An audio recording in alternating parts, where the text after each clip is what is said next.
300 ফিটের ভাইরাল চাপটি একদমই সহজভাবে আজকে আমি আপনাদের সাথে শেয়ার করব হাতের কাছে থাকা সামান্য কিছু উপকরণ দিয়ে।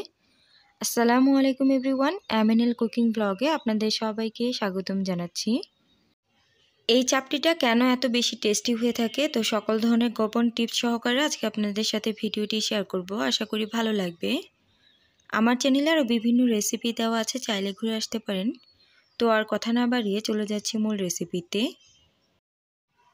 চাপটি পিঠা তৈরি করার জন্য প্রথমেই একটি বোলের মধ্যে নিয়ে নিচ্ছি 2 কাপ পরিমাণে শুকনো চালের গুঁড়া।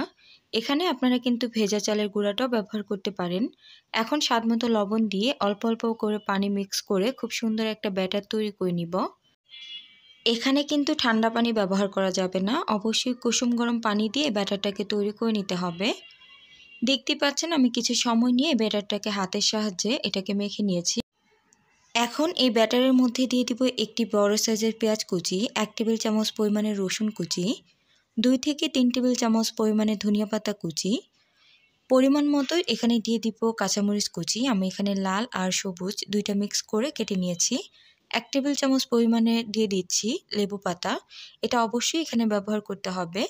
দিয়ে দিচ্ছি সামান্য পরিমাণে হলুদের গুঁড়া, ধনিয়া গুঁড়া এবং লাল মরিচের গুঁড়া। হলুদের গুঁড়া দেওয়ার জন্য এতে করে খুব সুন্দর একটা কালার আসবে।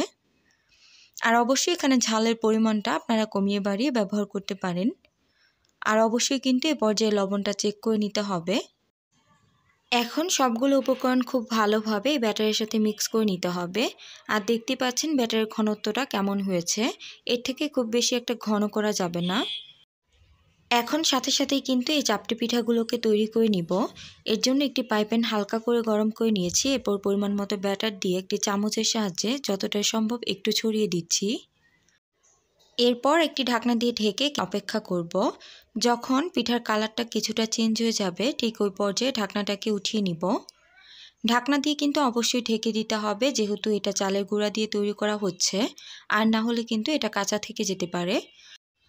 ঢাকনা উঠিয়ে আবারও কিছু সময় অপেক্ষা করতে হবে। আর দেখতেই পাচ্ছেন চাপটি পিঠাটার সাইড দিয়ে কিন্তু অনেকটা ব্রাউন কালার চলে এসেছে। তো এ পর্যায়ে এটাকে উঠিয়ে নিব। একইভাবে আমি সবগুলো চাপটি পিঠা তৈরি করে নিব। তো আমার ভিডিওটির এ পর্যন্ত যদি আপনাদের কাছে কোনোভাবে একটু ভালো লাগে, তাহলে প্লিজ অনুরোধ করব আমার ভিডিওটিতে একটি লাইক দেওয়ার জন্য। মাশাআল্লাহ, চাপটি পিঠাগুলো কিন্তু একদমই পারফেক্ট হয়েছে আর অনেক বেশি ক্রিস্পি আর অনেক বেশি টেস্টি হয়েছে। তো আপনারা কিন্তু চাইলে ঝটপটভাবে এভাবে এই চাপটি পিঠাগুলো ট্রাই করতে পারেন। আশা করি আপনাদের পরিবারের সবাই কিন্তু অনেক বেশি পছন্দ করবে। তো এরকমই সহজ এবং মজার মজার রেসিপি দেখতে চাইলে আমার চ্যানেলটিকে সাবস্ক্রাইব করে পাশে থাকা বেল আইকনের অল অপশনে ক্লিক করে দিতে পারেন। এতে করে আমি যখনই ভিডিও আপলোড করব সাথে সাথে আপনার ফোনে নোটিফিকেশন চলে যাবে। তো সবাইকে পরবর্তী রেসিপি দেখার আমন্ত্রণ জানিয়ে বিদায় নিচ্ছি। আল্লাহ হাফিজ, আসসালামু আলাইকুম।